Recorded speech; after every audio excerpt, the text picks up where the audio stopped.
Hello বন্ধুরা, জ্ঞানজ্যোতি coaching সেন্টারের পক্ষ থেকে তোমাদের সকলকে জানাই আরো একবার স্বাগত। আজকের ক্লাসে তোমাদের সঙ্গে আলোচনা করব তোমরা যারা এসকেবিইউ অর্থাৎ সিধু কানু বিরসা ইউনিভার্সিটির অধীনস্থ বিভিন্ন কলেজগুলোতে পড়াশোনা করছো, তোমাদের জন্য আজকের ক্লাসে ফার্স্ট সেমিস্টার মেজর হিস্ট্রি থেকে কিন্তু আরো একটি গুরুত্বপূর্ণ টপিক নিয়ে আলোচনা করব। আজকে আলোচনার বিষয় হচ্ছে নব্যপ্রস্তর যুগে ব্যবহৃত হাতিয়ারগুলি সম্পর্কে আলোচনা করবো আর কি। দেখো, তোমাদের যে সিলেবাস রয়েছে ফার্স্ট সেমিস্টারের, সেই সিলেবাসটা কিন্তু ভীষণ বড় রয়েছে, অর্থাৎ বিভিন্ন টপিকগুলো কিন্তু তোমাদের সিলেবাসের মধ্যে রয়েছে এবং সেখানে কিন্তু এই যে নব্যপ্রস্তর যুগ, প্রস্তর যুগটা কিন্তু রয়েছে, ঠিক আছে? তো সেই প্রস্তর যুগ থেকেই আজকের ক্লাসে কিন্তু নব্যপ্রস্তর যুগে যে ব্যবহৃত হাতিয়ারগুলি রয়েছে সেই হাতিয়ারগুলি সম্পর্কে কিন্তু আজকের ক্লাসে আলোচনা করব। তবে আজকের ক্লাসটি শুরু করার আগে তোমাদেরকে একটা ছোট ইনফরমেশন দিয়ে রাখি। তোমরা যারা ভাবছো আমাদের সঙ্গে ফার্স্ট সেমিস্টারে অনলাইনে যুক্ত হবে, তোমাদের জন্য ফার্স্ট সেমিস্টারের যে কোর্স ফিটা রাখা হয়েছে সেটা কিন্তু শুধুমাত্র 599 রুপিস। এই 599 রুপিসের বিনিময়ে কিন্তু তোমরা তোমাদের পুরো ফার্স্ট সেমিস্টারটা ক্লিয়ার করে নিতে পারছো। তার সাথে সাথে কিন্তু নোটস পত্র থেকে শুরু করে সাজেশনসগুলোও কিন্তু পেয়ে যাচ্ছ। তোমরা যারা যারা ভাবছো আমাদের সঙ্গে অনলাইনে যুক্ত হবে, আমাদের হেল্পলাইন নাম্বারে যোগাযোগ করে কিন্তু যুক্ত হয়ে যেতে পারো। আমাদের সেন্টারের দুটো হেল্পলাইন নাম্বার রয়েছে, একটা হলো 7076398606 এবং আরেকটা হলো 6295916282। এই দুটি নাম্বারের মধ্যে কিন্তু যে কোনো একটি নাম্বারে যোগাযোগ করে আমাদের সঙ্গে কিন্তু যুক্ত হয়ে যেতে পারো। দেরি না করে আমি আলোচনার বিষয় শুরু করছি। দেখো, প্রথমেই বললাম আজকে আলোচনার বিষয় হচ্ছে নব্যপ্রস্তর যুগে ব্যবহৃত হাতিয়ারগুলি নিয়ে। সেক্ষেত্রে কি বলা যায় যে নব্যপ্রস্তর যুগের সব হাতিয়ার ছিল কিন্তু কালো স্লেট বা বেলে পাথরের তৈরি এবং সেগুলি কিন্তু অদ্ভুত রকমের মসৃণ ও পালিশ করা কিন্তু ছিল।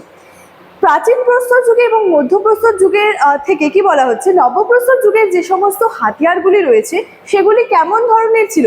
সেগুলি অনেকটা কি ছিল? মসৃণ ছিল এবং পালিশ করা ছিল। প্রাচীন প্রস্তর যুগের হাতিয়ার যেমন ধরনের ছিল, বলা যায় যে খুব একটা বড় ধরনের ছিল, ভারী ছিল এবং অনেকটা অমসৃণ ছিল। মধ্যপ্রস্তর যুগের হাতিয়ারের ক্ষেত্রে বলা যায় যে সেখানে অনেকটা হালকা পাতলা ছিল হাতিয়ারগুলো এবং অনেকটা বলা যায় যে ক্ষুদ্র অর্থাৎ ছোট ধরনের ছিল। কিন্তু নব্যপ্রস্তর যুগের হাতিয়ারের ক্ষেত্রে কি দেখা যাচ্ছে? সেখানে বেলে পাথরের তৈরি বলা হচ্ছে সব হাতিয়ারগুলি, কালো স্লেট বা বেলে পাথরের তৈরি ছিল। এছাড়াও কি বলা যাচ্ছে, হাতিয়ারগুলি কি ছিল? মসৃণ ছিল এবং কি পালিশ করা ছিল। এছাড়াও বলা যায় এই মসৃণতা পাথরের অস্ত্রে কিন্তু আগে দেখা যায়নি। অর্থাৎ আগে কি প্রাচীন প্রস্তর যুগে এবং মধ্যপ্রস্তর যুগে কিন্তু এই যে হাতিয়ারের যে এই মসৃণতাটা, এটা কিন্তু দেখা যায়নি। পাথরের হাতিয়ারের যে মসৃণতা সেটা কিন্তু আগে দেখা যায়নি বলেই কিন্তু বলা হয়েছে। আচ্ছা, এছাড়াও কি বলা যায়, আর শুধু মসৃণতাই নয়, এগুলি ছিল আগের যুগের তুলনায় অনেক বেশি উন্নত।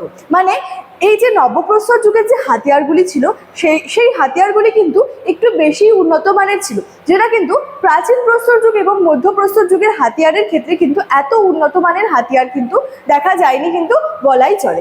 এছাড়াও কি এই যুগে প্রত্যক্ষেত্রগুলিতে হাড়ের তৈরি অস্ত্র যেমন সূচ, এছাড়াও কি হারপুন, বর্ষা ফলক, তীর ফলক, ছোড়া প্রভৃতি কিন্তু প্রচুর পরিমাণে কিন্তু পাওয়া যায়। তাহলে এই যুগের যে বিভিন্ন প্রত্নক্ষেত্রগুলি রয়েছে সেখানে কি হাড়ের তৈরি বিভিন্ন অস্ত্র পাওয়া গেছে, যেমন সূচ, হারপুন, বর্ষা ফলক, তীর ফলক, এই সমস্ত কিছু কিন্তু পাওয়া গেছে।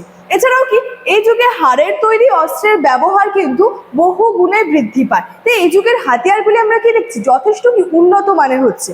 এছাড়াও দেখতে পাই অনেক সময় অস্ত্রগুলিতে হাতলও লাগানো হতো।